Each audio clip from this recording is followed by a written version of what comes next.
The rain fell in heavy sheets against the towering glass windows of the Bennett estate, a sprawling mansion perched on the outskirts of New Haven. It was the kind of house that made people slow their cars just to stare, endless marble columns, gold-trimmed doors, and a garden that seemed to stretch into forever. Inside, the warmth of a roaring fireplace glowed against polished oak floors, and the faint scent of jasmine filled the air. But beneath that beauty, a tension hummed, the kind that comes from too much money and too little love. Evelyn Bennett sat in the music room, a glass of Bordeaux balanced delicately in her manicured fingers. She was elegance personified, icy blonde hair swept into a perfect chignon, pearl earrings glinting under the chandelier, and eyes as sharp and cold as blue steel. She glanced impatiently at the clock on the wall. Richard said they'd be here by 5, she muttered to herself. It's nearly 1:15. As if on cue, the sound of the doorbell echoed through the vast house, followed by the soft shuffle of footsteps on marble.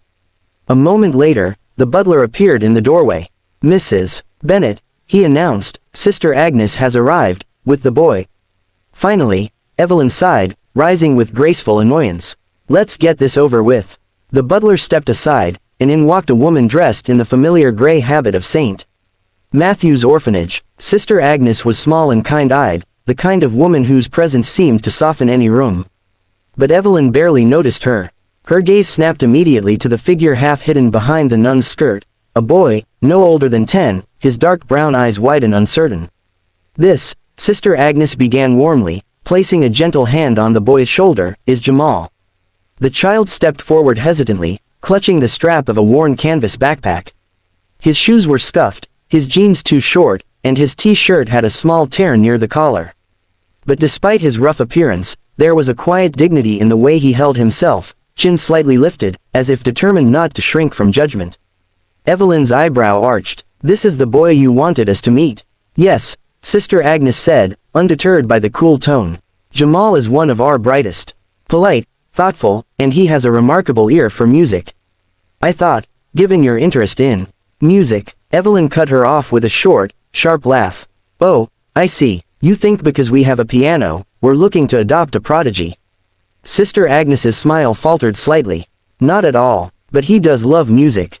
He's taught himself melodies just by listening to them on the radio." "On the radio," Evelyn repeated, her lips curling into a mocking smile as she glanced toward the grand piano at the center of the room, a gleaming black Steinway Model D, her pride and joy. "How quaint." Jamal shifted uncomfortably, staring at the polished floor. "I listen every day," he said softly. "I try to remember the songs and tap them out on tables or walls." The sincerity in his voice was disarming, but Evelyn wasn't moved. Instead, she stepped closer, circling him like a cat circling a mouse. "Tell me something, Jamal," she said, her voice dripping with false sweetness. "If you love music so much, can you play?" His eyes widened. I've never touched a real piano before," he admitted. "But I think I could try." The corners of Evelyn's mouth twitched upward into a smirk. "How adorable. Let's make this interesting, shall we?" She gestured dramatically to the Steinway. "If you can sit there and play something, anything, that doesn't make my ears bleed, I'll adopt you myself." "Mrs. Bennett," Sister Agnes gasped, scandalized. "That's cruel. He's just a child." Evelyn shrugged. "Life is cruel, sister. Better he learns that now." The silence that followed was heavy. Jamal stared at the piano, his heart pounding so loudly he could hear it in his ears. The offer wasn't a game to him, it was a chance at everything he'd ever dreamed of. A family, a home, a place to belong. Taking a shaky breath, he stepped toward the piano. The bench felt impossibly large beneath his small frame. He hovered his hands above the ivory keys, fingers trembling. For a moment, doubt threatened to swallow him whole. Then he closed his eyes. He pictured the sounds he'd memorized from the radio, a lullaby that always made him feel safe, a melody that reminded him of the mother he barely remembered. Slowly, tentatively, he pressed the first key. Then another. The first few notes were hesitant and clumsy, but as he continued, something changed. His breathing steadied, his fingers moved more confidently. The melody took shape, imperfect but alive, fragile yet beautiful. The room seemed to hold its breath. Richard Bennett, who had quietly entered unnoticed, stepped closer, astonishment softening his usually stoic features. Sister Agnes covered her mouth, tears in her eyes. And Evelyn's mocking smile faltered. The boy she had expected to fail was playing, not with skill, but with soul. And in that moment, none of them knew it yet, but everything in that room, every prejudice, every assumption, every plan, was about to change. For a long moment after the final note faded, silence ruled the Bennett music room. The chandelier's crystal swayed gently, casting fractured light across Jamal's small figure on the piano bench. He sat there, frozen, his hands hovering above the keys as if he was afraid to move and break whatever spell he might have accidentally cast. His heart pounded so hard he could hear it in his ears. I'm sorry if it wasn't good enough, he whispered finally, his voice trembling. Sister Agnes stepped forward, her eyes glistening. It was beautiful, Jamal, she said softly. Truly beautiful. But Evelyn Bennett didn't clap. She didn't praise him. Instead, she let out a soft, icy laugh that sliced through the air. Well, she said, setting her wine glass down with exaggerated care, I asked for something that didn't make my ears bleed. And technically, she shrugged. You passed. Sister Agnes blinked, confused. Does that mean? It means nothing, Evelyn interrupted sharply, her tone colder than before. Do you really think I'd adopt a boy because he can mimic a few radio jingles? This is ridiculous. Jamal felt the weight of her words sink deep into his chest. He slid off the piano bench, clutching the strap of his backpack like a lifeline. Thank you for letting me try, he murmured, his voice small but steady. He turned toward the door, his dream crumbling with every step, when another voice, firm and thoughtful, stopped him. Wait, it was Richard Bennett. He had been silent until now, watching from the doorway with an unreadable expression. He stepped closer, his eyes fixed on Jamal. Where did you learn to play like that? Jamal turned hesitantly. I didn't, he said honestly. I mean, I never had lessons. I just remember how songs sound. Then I try to find them again. Sometimes I get close. Richard's eyebrows lifted. That's called perfect pitch, he said, glancing briefly at Evelyn. It's rare. Evelyn rolled her eyes and crossed her arms. Richard, please. That was clumsy at best. He's no Mozart. Richard ignored her. He crouched slightly, bringing himself closer to Jamal's height. Would you like real lessons? He asked gently. A teacher, a real piano to practice on, maybe even your own sheet music. Jamal's breath caught. I'd give anything, he whispered. The words hung in the air, raw and honest. And that was the moment Evelyn snapped. Enough, she barked, slamming her glass down so hard it cracked. Red wine spilled across the polished table like blood. This is absurd, Richard. We are not adopting him. He doesn't belong here. Look at him. The cruelty in her voice cut deeper than any slap. Sister Agnes gasped. Richard turned sharply toward his wife, his eyes narrowing. But Jamal didn't flinch. Instead, he stood a little taller. Ma'am, he said quietly, meeting her icy gaze, I know I don't belong here. I know I'm not like you. But music doesn't care what I look like. And maybe one day, if I play loud enough, someone will hear me and think I do belong, somewhere. The room was silent again, but this time it was not the silence of dismissal. It was the silence that follows truth. Sister Agnes's lip trembled. Richard stared at Jamal as though seeing something far greater than a boy from an orphanage. Evelyn, though still stiff and pale, had no immediate comeback. Then Richard straightened, his decision clear in his eyes. You're not going back to that orphanage, he said quietly but firmly.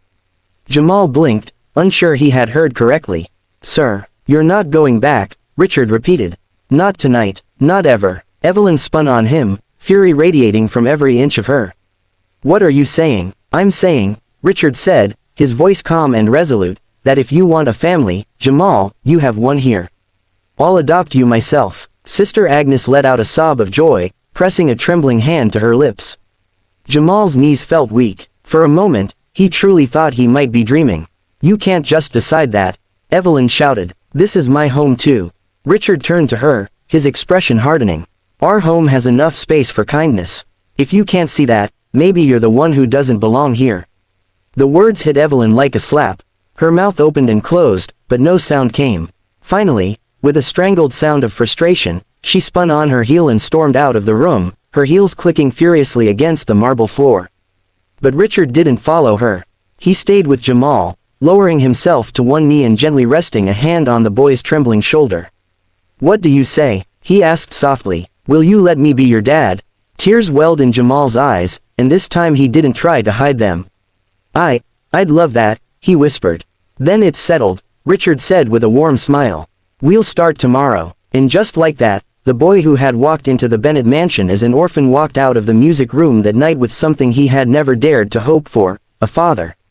Somewhere upstairs, Evelyn stood by a window, watching the rain streak down the glass. Her heart was a battlefield of anger, pride, and something she didn't want to name. She told herself Richard was making a mistake. She told herself the boy didn't belong. But even as she whispered those lies to herself, the echo of Jamal's music, clumsy, imperfect, and heartbreakingly beautiful, would not leave her mind. And deep down, though she refused to admit it, something inside Evelyn Bennett had begun to change. The weeks that followed were unlike anything Jamal had ever experienced. For the first time in his life, he had his own room, not a dormitory with rows of beds and squeaky bunk frames, but a cozy space with a soft mattress, a bookshelf full of stories, and a window that opened to the sunrise. Richard made sure he had everything a growing boy needed: clothes that fit, meals that weren't rushed or rationed, and most importantly, music lessons with one of the city's best instructors.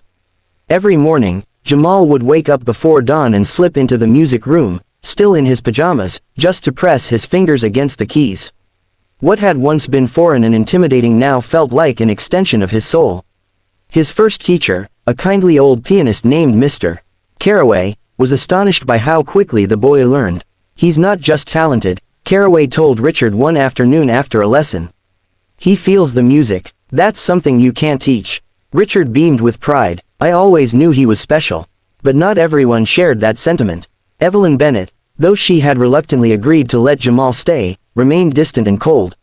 She spoke to him only when necessary, avoided the music room, and often left the house altogether during his lessons. On the rare occasions she did watch him play, she stood in the doorway with crossed arms and a frown that said she still didn't believe he belonged there. Yet even Evelyn couldn't ignore the changes in the house. The once silent mansion now pulsed with life, melodies drifting through the halls, bursts of laughter from the kitchen, and a warmth that hadn't existed there in years. Richard, too, seemed lighter, happier. And Jamal was blossoming. News of the boy's talent spread beyond the mansion walls. One day, a reporter from a local newspaper visited the estate to interview Richard about his real estate ventures, only to hear Jamal playing Chopin by ear in the next room. Who is that? The reporter asked, astonished. That, Richard said with a proud smile, is my son. The article that followed, From Orphanage to Ovation, Boy with Natural Talent Stuns with Piano Skills, captured the city's attention. Invitations to perform at recitals and youth concerts flooded in. Music schools reached out, offering scholarships and mentorships.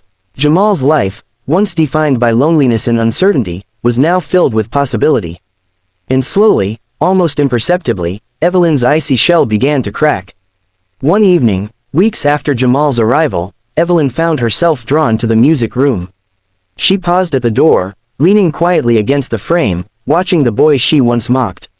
He sat at the piano with his eyes closed, fingers moving gracefully across the keys as he played a melody she had never heard before, soft, haunting, and heartbreakingly beautiful. When the final note faded, Jamal opened his eyes and nearly jumped when he saw her. I didn't know you were there," he stammered. Evelyn hesitated. "That piece," she said, her voice uncharacteristically soft, "what is it?" "I wrote it," Jamal admitted shyly. "For my mom. I don't remember her, but I like to think maybe she can hear me when I play." Something inside Evelyn shifted. For years, she had told herself she didn't want children, that they were messy, complicated, and would only get in the way of her carefully curated life. But looking at Jamal now, so vulnerable and sincere, she felt something she hadn't felt in a long time, a tug deep in her chest that scared her. "It's beautiful," she whispered. Jamal offered a small, hopeful smile. "Would you like me to teach you how to play?" Her breath caught. "Me? Yeah," he said earnestly. "Mr. Bennett says anyone can learn if they listen with their heart." For the first time, Evelyn laughed, not with cruelty, but softly, genuinely. "Then maybe you should teach me." That night, the two of them sat side by side on the piano bench. Evelyn stumbled over the simplest notes, and Jamal laughed each time, gently guiding her fingers. It was awkward, clumsy, and imperfect, but it was also something new. Something warm. From that evening on, Evelyn began spending more time in the music room. She asked Jamal about his lessons, praised his improvements, and even began attending his recitals. And little by little, Jamal began calling her, Mom. The first time he said it, she froze, tears springing to her eyes. Then she pulled him into a tight embrace and whispered, I'm so proud of you, son. A year later, Jamal stood on stage at a grand concert hall, dressed in a crisp black suit, his small frame dwarfed by the enormous Steinway before him. The audience fell silent as his fingers touched the keys. The melody that flowed from his heart silenced the world, a piece he had written himself, called Home. When the final note faded, the hall erupted in thunderous applause. In the front row, Richard rose to his feet, clapping with tears in his eyes. Beside him, Evelyn, once the woman who mocked him, doubted him, and dismissed him, stood crying openly, clapping louder than anyone. As Jamal bowed deeply to the cheering crowd, his eyes found hers. And in that silent exchange, between the boy who once had nothing and the woman who once refused to see him, was everything. The boy who had walked into that mansion as an unwanted orphan now stood as a beloved son. And the music that once set them apart had become the very thing that bound them together. And for Evelyn Bennett, the woman who once said he didn't belong, there was no sweeter sound than the word Jamal now spoke every time he saw her. Mom.